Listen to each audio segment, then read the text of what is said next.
ঢাকায় আসছেন Elon Musk, এমন সংবাদ ঘুরছে নিউজ ফিডে। তবে কি সত্যিই আসছেন বিশ্বের শীর্ষ ধনী? আসলেও কবে নাগাদ আসবেন তিনি? কী বার্তা নিয়ে ঢাকায় পা রাখবেন মাস্ক?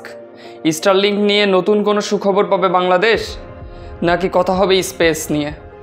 ইনডেপথ বাংলার আজকের ভিডিওতে জানার চেষ্টা করব এসব প্রশ্নের উত্তর। খুঁজব ইলন মাস্কের ঢাকা সফরের নানা দিক।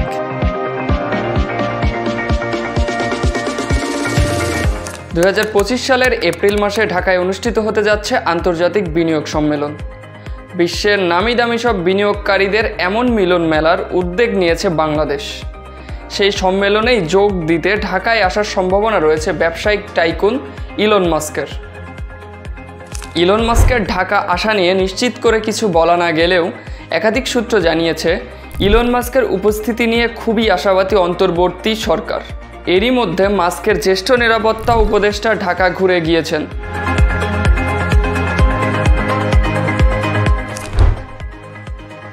সূত্র জানিয়েছে এপ্রিলের প্রথমার্ধে হতে পারে কাঙ্ক্ষিত সেই বিনিয়োগ সম্মেলন।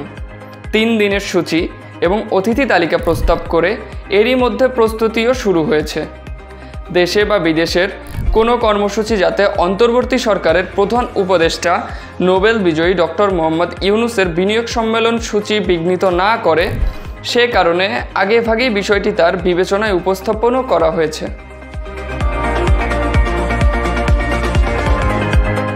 বাংলাদেশ বিনিয়োগ উন্নয়ন কর্তৃপক্ষ বিডা বিনিয়োগ সম্মেলনটি আয়োজনের মূল দায়িত্বে থাকছে।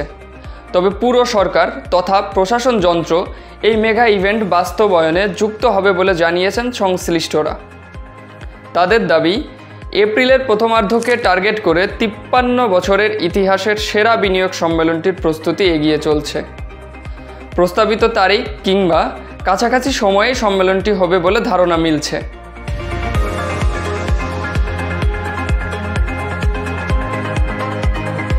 ইলন মাস্ক বিশ্ব অর্থনীতির ইতিহাসে নতুন নজির স্থাপন করেছেন। ব্লুমবার্গের প্রতিবেদন অনুযায়ী তিনিই প্রথম ব্যক্তি হিসাবে 40,000 কোটি বা $400 বিলিয়ন সম্পদের মালিক হয়েছেন। তার কোম্পানি টেসলা এবং স্পেস এক্সের দ্রুত বাজার বৃদ্ধিতে বিশ্বের 1 নম্বর ধনীর তালিকায় উঠে আসে তার নাম।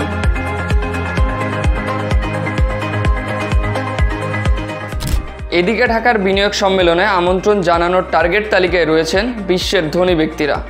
অ্যামাজনের প্রতিষ্ঠাতা জেফ বেজোস, ওরাকলের সহ প্রতিষ্ঠাতা ল্যারি অ্যালিসনকেও আমন্ত্রণ জানানো হতে পারে। এছাড়াও বিনিয়োগ আকর্ষণে বৈশ্বিক টাইকুনদের কাছে টানার চেষ্টা রয়েছে বাংলাদেশের। তাদের আমন্ত্রণ জানানো এবং উপস্থিতি নিশ্চিত করতে নোবেল বিজয়ী ডক্টর মোহাম্মদ ইউনূসের গুড অফিস ব্যবহারের চিন্তা রয়েছে বিডার।